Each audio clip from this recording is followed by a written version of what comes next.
How to format SD card on Mac. Insert the SD card into your computer.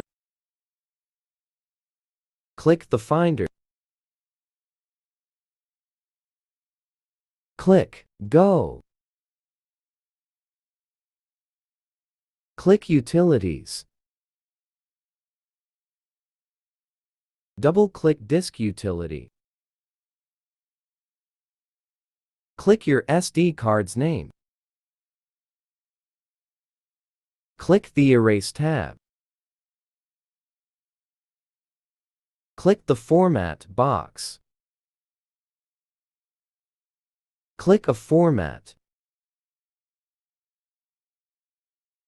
Click Erase, then click Erase when prompted. Your Mac will begin erasing and reformatting your SD card.